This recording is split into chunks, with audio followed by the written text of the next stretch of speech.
কুরবা, এখানে আলেম ওলামা আছে। ইসমে তাফজিল মুআন্নাস ফুলা, সবচেয়ে কাছের যারা আছে তাদের হক তোমরা দিয়ে দাও। পিতার কাছে সবচেয়ে কাছের কে? মেয়ে। ভাইয়ের কাছে কাছে কে? বোন। স্বামীর কাছে কাছে কে? স্ত্রী।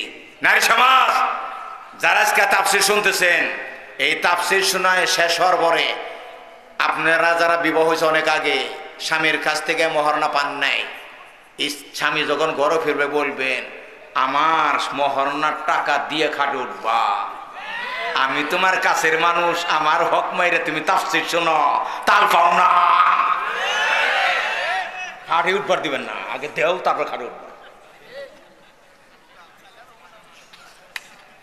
কথা কই, এইটা হলো সাবজেক্ট। এই সাবজেক্টে পাস করতে হবে। মিষ্টি খাওয়া এটা সাবজেক্ট না। অনেক সময় মিষ্টি খাওয়া কি হারাম? হারাম না? এই যে আমি খাই না, ডায়াবেটিস। কথা খাই না, মিষ্টি খাওয়া যে সন্ন্যত কও, আমার জন্য কি হারাম?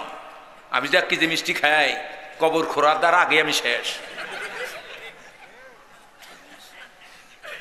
রাগ করতেছেন আপনারা? রাগ করতেছেন? আমার 8টা থেকে উঠে দিত, একবার 12টা পর্যন্ত করতেছেন। এটাও কিন্তু কোরআনের প্রতি ভালোবাসার একটা নিদর্শন।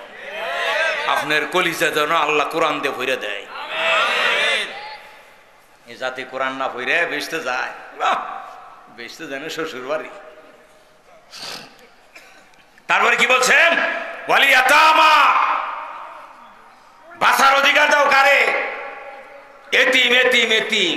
আরে আল্লাহ ব্যয় করার খাতের ব্যাপারে কোরআনের সূরা বাকারার 215 বলি দেখেন, ইয়াসআলুনাকা মাযা ইউনফিকুন।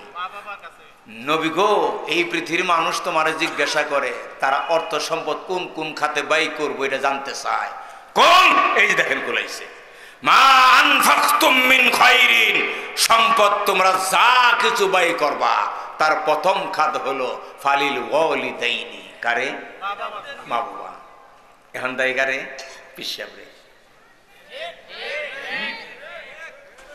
আর পিসাবও এমন ধোকা দেয় যে আমার বাবা কিয়ামতের দিন জাহাজ নিয়ে উঠব, আমার বাবার মুরিদরে সেই জাহাজে উঠব, আমার বাবা বুটবুট করে স্টার্ট দিয়ে ওই পার পার করে দিব, একবারে জান্নাতে যাবো গা।